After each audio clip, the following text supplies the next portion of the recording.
High on a hill in what is now Slovakia stands the crumbling ruins of Čachtice Castle.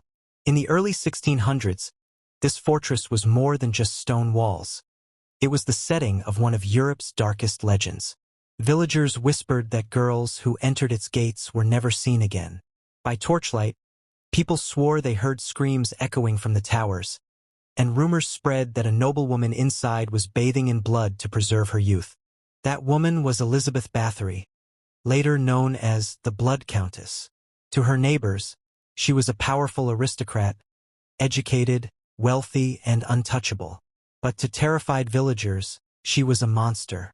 According to testimony gathered in her lifetime, dozens, perhaps even hundreds, of girls disappeared into her castle, lured by promises of work or noble training. Some accounts claimed that she tortured them with needles, branding irons, or freezing water. Others said she drained their blood, believing it held the secret to eternal beauty. The most famous tale, repeated for centuries, describes a maid who accidentally pulled Elizabeth's hair while brushing it. Enraged, the Countess struck her so hard that blood splattered onto her hand. Later, gazing into a mirror, Elizabeth thought the skin where the blood had touched looked smoother, younger. From that moment, legend says, she began to bathe in the blood of virgins, convinced it was the key to eternal youth. Historians debate whether this bloodbath legend is truth or myth, but its power is undeniable. Even in her own century, Elizabeth's cruelty was notorious. Villagers from nearby hamlets whispered that daughters sent to serve in the castle never returned. Parents begged each other not to let their girls work there, but the Countess's wealth and influence made refusal dangerous. To decline her invitation was to risk angering one of the most powerful families in Hungary. By the time the authorities finally acted, whispers had grown into a roar. Accusations suggested that dozens, even hundreds of girls had vanished. Some estimates claimed over 600 victims, though modern scholars consider that number exaggerated. Still, the official trial records documented at least 80 testimonies describing strange disappearances, the sound of screams from locked chambers, and the sight of battered bodies being carried from the castle at night. Elizabeth Báthory was not an isolated peasant but a countess from one of the most influential noble families in Central Europe. This fact made her alleged crimes even more scandalous. She was related by blood to kings, connected by marriage to powerful generals, and owned vast estates. If these horrors were true, they were not the crimes of an outlaw hiding in forests, but of a woman who lived openly in luxury, a noble who turned her castle into a house of fear. The truth of what happened in Čachtice Castle remains tangled between fact and legend. Was Elizabeth Báthory truly a sadistic killer, or was she the victim of political enemies who wanted to strip her of wealth and land? That debate continues today. But one thing is certain. The stories that spread in her lifetime terrified an entire region. For villagers of the early 17th century, Elizabeth was not just a noblewoman. She was a living nightmare, a reminder that even those in silks and jewels could commit unspeakable acts behind closed doors. This is where our journey begins, not with her birth, not with her family, but with the crimes that etched her name into history. The story of Elizabeth Báthory forces us to confront a chilling question. How much of the legend is truth, and how much is the invention of a society desperate to explain evil? To understand how Elizabeth Báthory became one of the most infamous women in history, we must first look at where she came from. Born in 1560 into one of the most powerful noble families in the Kingdom of Hungary, Elizabeth entered the world surrounded by privilege. Her bloodline was a web of influence. Cousins were kings of Poland, uncles were princes of Transylvania, and relatives sat in the courts of Vienna. From her earliest days, Elizabeth lived in a world of authority, wealth, and expectations. Unlike most women of her time, Elizabeth received an education worthy of her rank. She could read and write fluently in Latin, Hungarian, and German, an exceptional skill in the 16th century. She studied law, mathematics, and even etiquette at court. These abilities made her stand out in a society where many noblewomen were prized only for marriage alliances. Elizabeth was not only beautiful, described as tall with dark eyes and a commanding presence, but also highly intelligent. At just 11 years old, she was betrothed to Ferenc Nadasdy, a wealthy and ambitious nobleman who would later earn the title the Black Knight of Hungary for his ferocity in battle against the Ottoman Turks. Their marriage in 1575 was a grand event, uniting two of the most powerful families in the region. Thousands attended the celebration, with feasts lasting days. Elizabeth, still a teenager, became mistress of vast estates and castles, including the fortress at Čachtice, which would later become infamous. Life as a noblewoman in the late 16th century was one of extremes. Elizabeth lived surrounded by luxury. Silks, jewels, golden chalices, and servants ready to fulfill her every command. She moved in circles where politics and power defined every decision. But this wealth also came with crushing responsibility. When Ferenc was away fighting the Ottomans, Elizabeth was left to manage their lands. She oversaw peasants, servants, and the daily running of enormous estates. Unlike many noblewomen, she held real authority, and she used it. Accounts from the time suggest that Elizabeth was a strict and sometimes ruthless mistress. Villagers who failed in their duties could face severe punishments. Some historians believe that this is where her reputation for cruelty began. Not in secret crimes, but in the harsh discipline of feudal life. In an era when nobles had almost absolute control over peasants, Elizabeth had the power of judge, jury, and executioner on her lands. Her marriage to Ferenc seemed strong, though unusual. While Ferenc was known for his brutality in war, he also reportedly taught Elizabeth new methods of punishment for disobedient servants.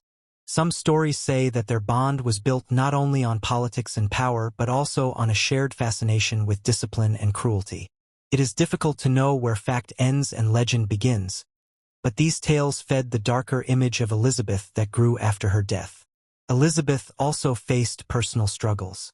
She gave birth to several children, balancing motherhood with the role of managing estates.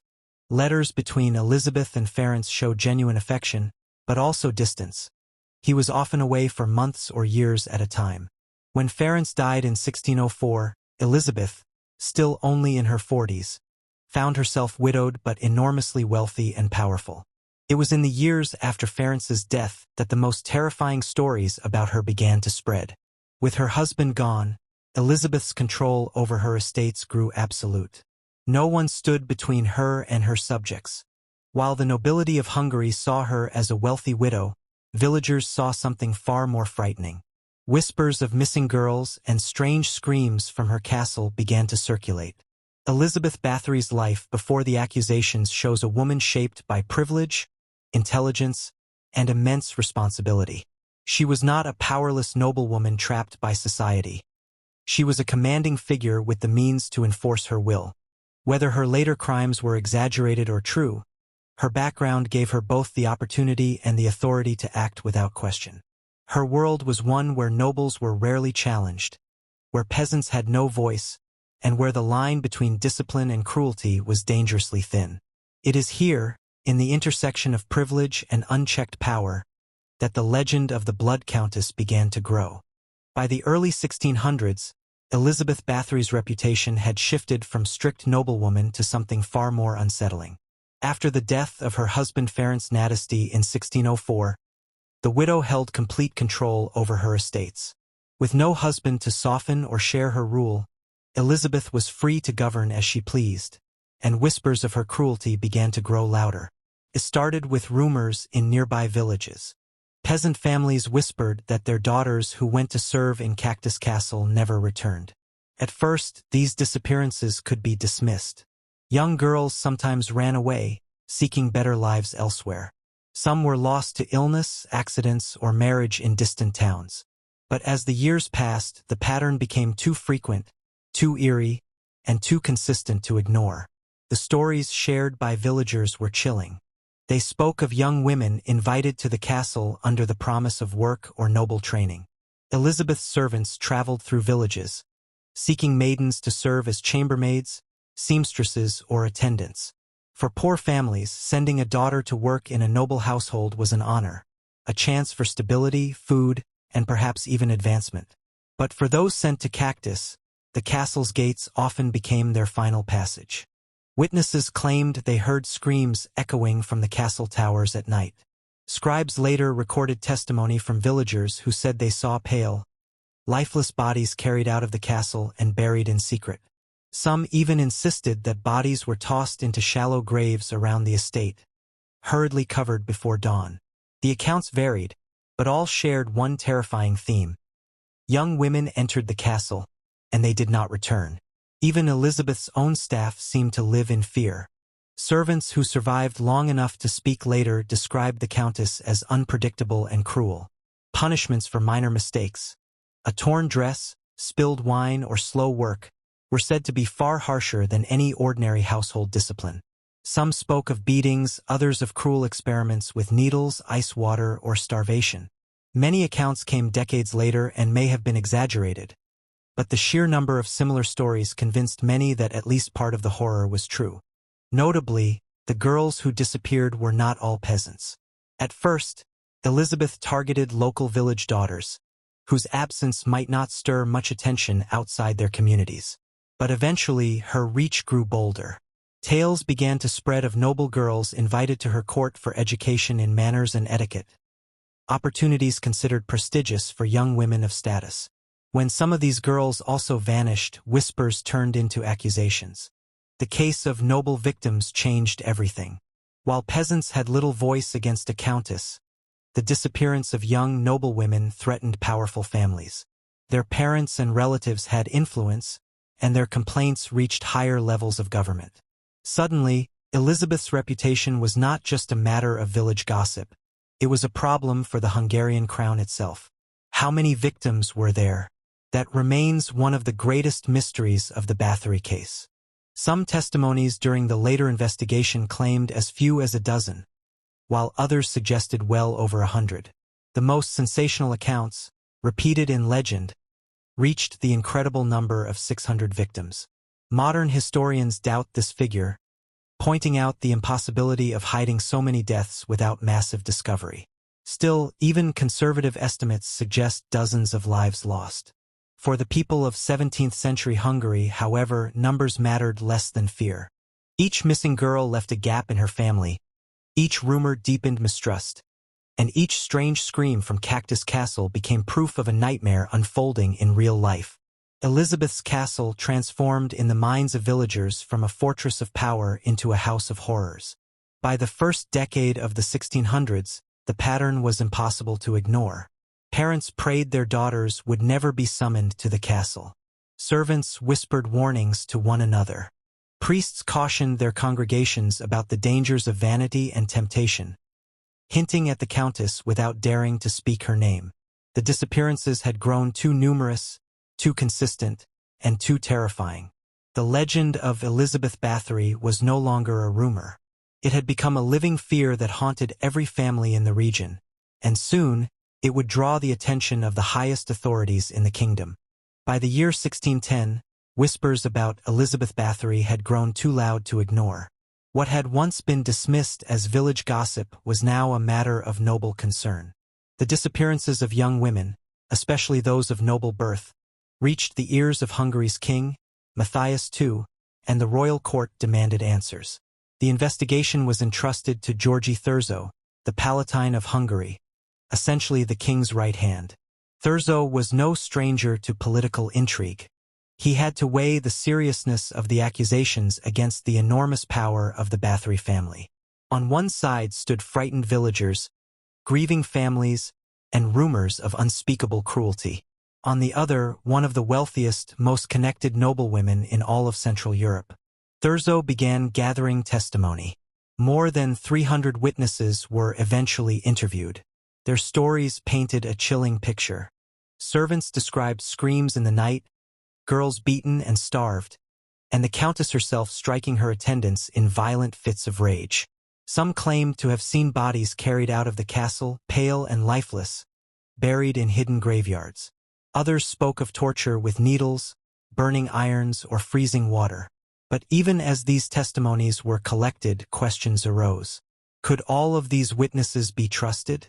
Many were servants, possibly testifying under duress or in hopes of saving themselves. Some details seemed exaggerated, almost theatrical, and yet, too many stories overlapped to dismiss them entirely. Thurzo did not rely on words alone. He and his men visited Čachtice Castle themselves. According to his reports, what they found confirmed the darkest rumors. Servants were arrested on the spot, and the Palatine later described seeing injured or dead girls within the walls of the fortress. One account suggests that Thurzo himself walked in on Elizabeth in the act of harming a victim, though some historians believe this may have been added later to strengthen the case against her. Political motives also shadowed the investigation. Elizabeth was wealthy, and her debts to King Matthias were substantial. By convicting her, the crown could seize her lands and wealth, erasing what she owed. This raises a haunting question. Was Elizabeth a monstrous killer, or a noblewoman deliberately destroyed by enemies who wanted her fortune? The truth may lie somewhere between the two. The most dramatic testimonies came from Elizabeth's servants and accomplices. 4 were arrested alongside her: Čachtice, Ilona Jo, Janos Ujeri, and Katarina Banica. Under questioning, and in some cases under torture, they confessed to helping the Countess abuse and dispose of victims. Their stories were gruesome, describing chambers of horror within the castle walls. But modern historians caution that such confessions, extracted under threat of death, must be read carefully. Still, even setting aside exaggerations, the investigation revealed enough consistent details to alarm the authorities. Bodies were discovered. Families confirmed disappearances. The castle's reputation as a place of screams and shadows was undeniable. Elizabeth herself, however, remained untouchable in many ways. As a noblewoman of her rank, it was unthinkable to put her on public trial like a common criminal. Instead, the investigation moved carefully, balancing justice with politics. The evidence mounted, and the weight of testimony became impossible to ignore. By the end of 1610, the crown had made its decision. Elizabeth Báthory would not face an ordinary trial. Instead, she would be silenced in a way fitting her station. Not executed, but confined forever within the walls of her own fortress. The investigation of Elizabeth Báthory is remembered as both groundbreaking and controversial. It exposed horrors that terrified Europe for centuries. Yet it also left behind contradictions. Was every detail true, or were some born of fear, gossip, and political ambition? What cannot be denied is the outcome. The Blood Countess was finally brought down, and her castle of terror closed forever. The winter of 1610 brought the end of Elizabeth Báthory's reign of fear. On December 29th, Palatine Georgi Thurzo stormed Čachtice Castle with his men. What they found, according to reports, shocked even hardened soldiers. Several young women, injured and half-dead, were discovered inside. Some testimonies later claimed that the bodies of others were found hastily buried near the castle walls. Whether or not every detail was true, the discovery was enough to seal Elizabeth's fate. Elizabeth herself was placed under house arrest while her servants and accomplices were dragged before the courts. In January 1611, the trial began in the town of Bytka. The proceedings became a spectacle, drawing nobles, clergy, and curious onlookers. While Elizabeth was never allowed to stand trial herself, her noble status made such a humiliation unthinkable. Her 4 closest servants were not so fortunate. Čachtice, Ilona Jo, Janos Ujeri, and Katarina Banica faced accusations of aiding their mistress in her crimes. Under questioning and often under torture, they gave confessions that painted Elizabeth as the mastermind of unspeakable acts. They described punishments with needles, knives, and ice baths, as well as beatings and starvation. Some claimed that hundreds of girls had been killed under Elizabeth's orders. The court records note an astonishing number: 650 victims, based on the testimony of one servant who claimed to have kept count. Historians today believe that number was wildly exaggerated, but even if a fraction of it were true, the scale was terrifying. Other witnesses, villagers, priests, and nobles, testified to the strange disappearances, the screams from the castle, and the broken families left behind. The verdict was swift and merciless. Elizabeth's servants were found guilty and executed. Their punishments were brutal, designed not only to punish but to erase their existence as a warning to others. It was a common practice of the age. Ordinary accomplices paid the ultimate price, while their noble mistress remained untouchable. Elizabeth herself never stood before the judges. The Hungarian authorities faced a dilemma.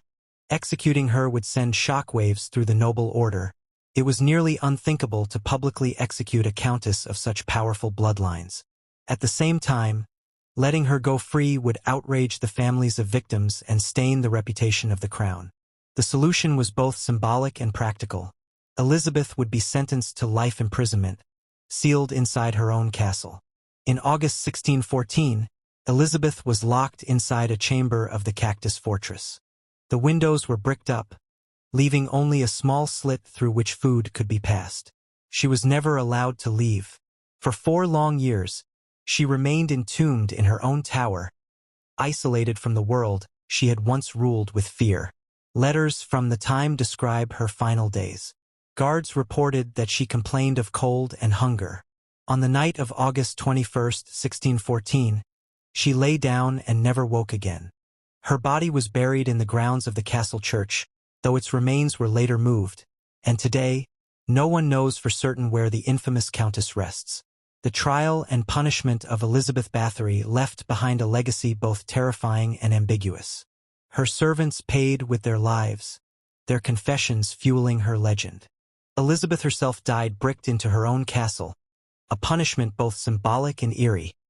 A noblewoman turned prisoner, surrounded by the same walls that had hidden her alleged crimes. Yet questions remain. Was she truly the architect of so many deaths? Or was her downfall the result of political enemies eager to claim her lands and wealth? Her punishment silenced her forever, leaving us only with testimonies, confessions under torture, and the chilling ruins of Čachtice Castle. When Elizabeth Báthory died in 1614, bricked into her chamber at Čachtice Castle, the world should have closed the book on her story. Instead, her death was only the beginning of a legend that grew darker with each passing century. Few figures in history have inspired as many tales of horror, as much fascination, and as much debate as the woman who became known as the Blood Countess. The official records from her investigation are chilling enough. Dozens of testimonies, missing girls, and the silence of a fortress turned prison. But it was the legends that surrounded Elizabeth which made her name eternal. Within decades, rumors spread that she had not simply punished servants or mistreated attendants. She had bathed in their blood to preserve her youth and beauty. The bloodbath story is now the most famous element of her myth, though historians believe it was likely a later invention. No direct testimony from her trial described such acts. Instead, it seems to have emerged in the 18th century, as storytellers and pamphleteers embellished her cruelty into something almost supernatural. Yet once attached to her name, the image of a countess bathing in blood could not be erased. It turned Elizabeth from a cruel noblewoman into something closer to a vampire. This myth had powerful resonance in Central Europe, a region already steeped in legends of the undead. Elizabeth became part of the cultural imagination that later gave rise to Gothic literature and the vampire genre. Some scholars even suggest that she, more than Vlad the Impaler, was the true inspiration for Bram Stoker's Dracula. Whether or not that is true, her story influenced centuries of horror. But beneath the legend lies the difficult question. How much of it was real? Historians still argue. Some point to the sheer volume of testimonies as proof that Elizabeth was indeed responsible for dozens, perhaps hundreds, of deaths. Others emphasize the political motives. King Matthias II stood to erase enormous debts by convicting her, while rivals could seize her vast estates. In this view, Elizabeth may have been guilty of cruelty, but her reputation as a mass murderer was exaggerated for financial and political gain. Even the number of victims remains uncertain. The trial records mention around 80 confirmed cases, while the infamous claim of 650 came from one servant's testimony under torture. Most modern scholars agree that the true figure is far lower, but still significant enough to make Elizabeth one of history's most feared women. What cannot be denied is the cultural impact. Elizabeth Báthory became a symbol of unchecked power, cruelty, and fear. She was remembered not as a mother of noble children or a manager of vast estates, but as the woman who embodied the darkest anxieties of her society. The fear of female authority, the horror of cruelty hidden in castles, and the fascination with beauty corrupted by evil. Today, the ruins of Čachtice Castle still stand as a silent reminder. Tourists walk among its broken walls, some whispering of ghosts, others recalling the tales of blood and terror. Historians continue to debate, but storytellers continue to imagine. The Blood Countess lives on not only in archives but in novels, films, and the nightmares of those who hear her name. The legacy of Elizabeth Báthory is a paradox. She may have been a monster, she may have been a victim of conspiracy, or perhaps she was something in between. But in the end, her story is less about what can be proven and more about what people chose to believe. Legends survive because they speak to our fears, and Elizabeth Báthory became the perfect vessel for fear itself.